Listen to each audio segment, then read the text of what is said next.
I'm Dan Kennedy. We have a lot to get to this morning. You know, nice to see at 6 o'clock there was a line of folks outside Windsor Woods waiting to vote. 942,000 people across Virginia voted early, most in person, some by mail.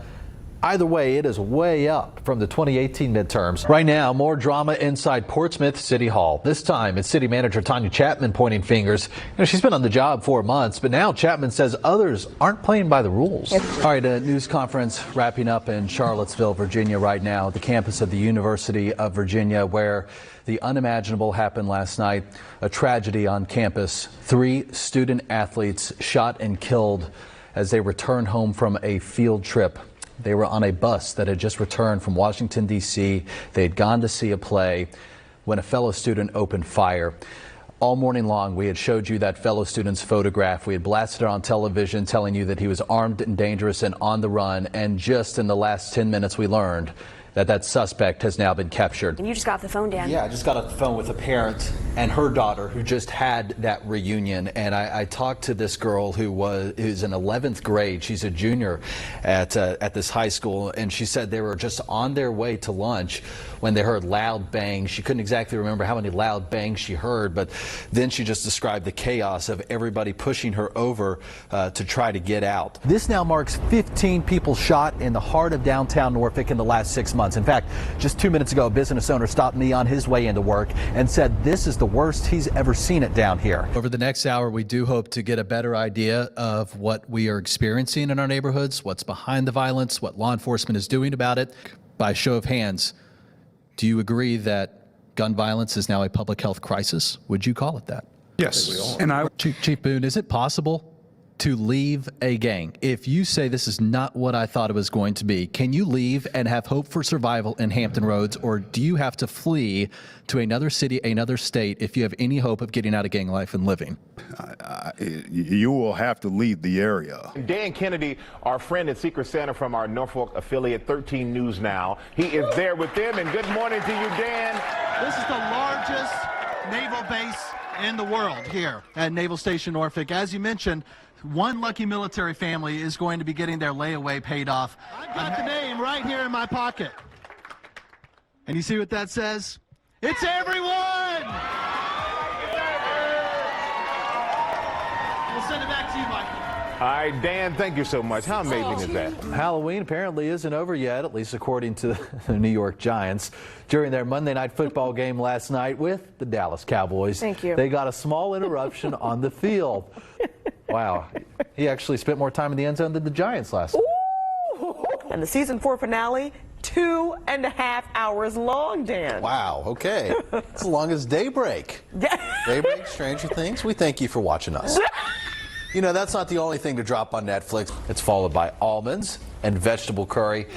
Sadly, but no surprise here, pizza and burgers made it towards the bottom. Had both of those last week. Also, pudding and ready-to-eat foods ranked as the least healthiest. Ooh. There you go.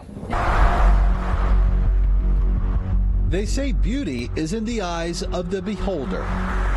What is up, guys? It is Joey here. I have a very unique property today. This is Newport News, Virginia. But a 13 News Now investigation uncovered an ugly truth about some rundown homes for sale in Hampton Roads.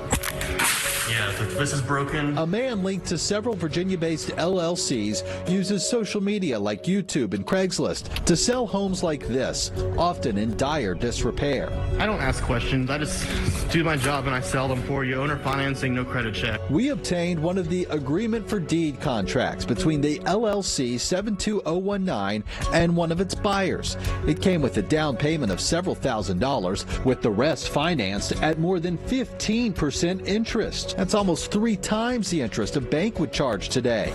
Buyers get to move into the homes even though the deed remains in the LLC's name until all monthly payments are made, something that could take decades. Ethically, it's wrong. Why are you going to sell something to somebody and say this is yours and legally it's not theirs? It's deceiving them.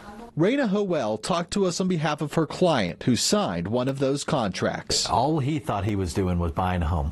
Exactly. Living the American dream. That's what we want. We want our own home and hopefully our own business and continue on bettering our lives. Her client started fixing up the home, and that caught the attention of the city's Codes Compliance Division. which found the property to be unsafe. An inspector condemned the home and put it on the demolition list. They wrote in an email to the buyer that any more work would require a structural engineer's report and permits. But Hoel says her client can't get the proper permits because the home isn't in his name. Property records show the owner is actually KOMU LLC.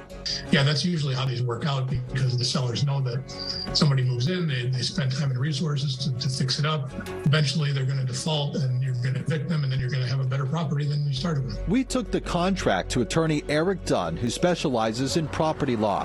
He calls sales like this scams, predatory, and possibly illegal.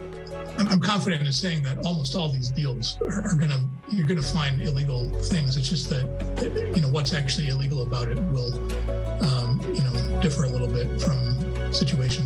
Just a few $1,000s in cosmetics and this house is yours. Take this home on 24th Street in Newport News, which city inspectors found with code violations and work being done without permits.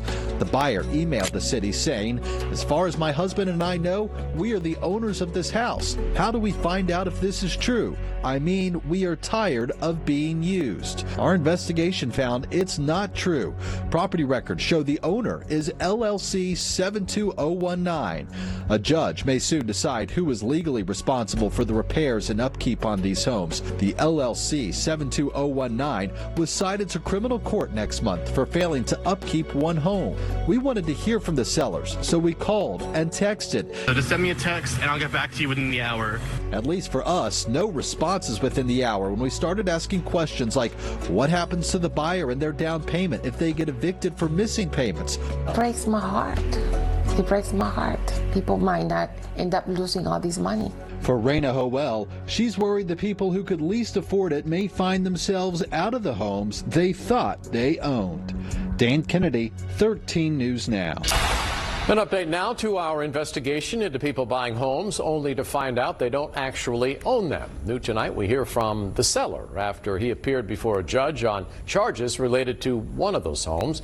He previously ignored our request for a sit-down interview. Dan Kennedy updates this 13 News Now investigation, broke and homeless. Joey, we just wanted to get your opinion on what the judge had to say. Not today. Joey Chinese left the Newport News courtroom with orders from a judge and questions from us. Yeah, do you want to talk before September? I guess we'll talk. I'll set up an appointment to talk with you guys, okay? Chinese sells homes under the LLC 72019 to people in Hampton Roads. They're often in dire disrepair. And in the case of this house on 24th Street in Newport News, in violation of city codes. City officials cited him to court for failing to maintain that property through the proper permits. The judge had to decide who is responsible for the repairs, the seller or the tenants. Our investigation last month revealed some people buying these homes began fixing them up thinking they were the legal owners. But we found in many cases it's actually the LLC. And the judge sided with the findings of our investigation, telling Chinese in court, quote, "The occupant is not the owner. Your responsibility still lies with the city as title holder." Anything you want to say to people who bought these homes who think they're the owner, but it turns out the judge said you are in fact the owner? They have equitable interest to purchase the property, sir. In what, 30 years' time? Or when they prepay, when they get their credit correct, sir. One of the contracts had an interest rate of close to 17%. I mean, that's a little higher than you get from a normal bank today, yeah? I guess it's about the same as a hard money loan, right? Under oath, Chinese told the judge, quote, "I am the owner with 72019 LLC. We are the title holder until the loan is paid off." It's a change of tune from last month when, after our first story aired, this post on his Facebook page read, "If you purchase a home from me or any investor I work with, you are the legal homeowner." Tonight, that's now a claim disputed on the record by a judge. Chinese is due in court in September to update the judge on obtaining the proper permits for the repairs to that home on 24th Street, but he also faces a second criminal charge regarding disrepairs on another property. The judge will address that in September as well. Dan Kennedy, 13 News Now.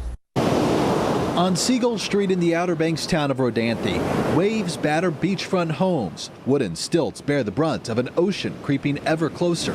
If you're going to stand up there with your hand out and say, back, I say, to the Atlantic Ocean, you're going to lose. Dare County Commissioner Danny Couch represents this part of the island where beach erosion is an immediate concern, especially for these 12 homes on Siegel Street. How much longer can these homes last where they stand today? On a 3 to 5 year timetable, it's not going to happen. That's my opinion. If they can get 8 just the way it is, it'll be a miracle. Couch and his fellow commissioners aren't waiting for a miracle. They voted unanimously to close Siegel Street. That allows the 12 homeowners to move their houses further inland, around 100 feet or so, giving them an extra buffer between their homes and the raging Atlantic. Moving these homes could cost up to $150,000 out of pocket. But homeowners don't have much of an option to just sit and wait it out. One told me this is their last stand with Mother Nature. About a mile south of Siegel Street, the sea already swallowed 3 Rodanthe homes this year. Officials are urging homeowners in direct danger to move to safer ground. And some, like Gus Guzzler, are listening. Doesn't do anybody any good. And if you're a resident, taxpayer, and a business owner in Dare County, you see houses floating out in the ocean. Guzzler bought his Siegel Street home 5 years ago. Since then, he's watched bad storms wash out his driveway and bury 3 of his cars in sand and water. Still, he loves it here, and the only place he's considered moving is further down his property line. We just got to do everything we can to preserve and protect the great thing that we've got down here. I mean, there's no place to go after this. Once we get houses moved back, this is it. Guzzler wants to move his home back 140 feet, connect his driveway to NC-12, and plant some vegetation. He hopes it buys another decade or 2 in his home.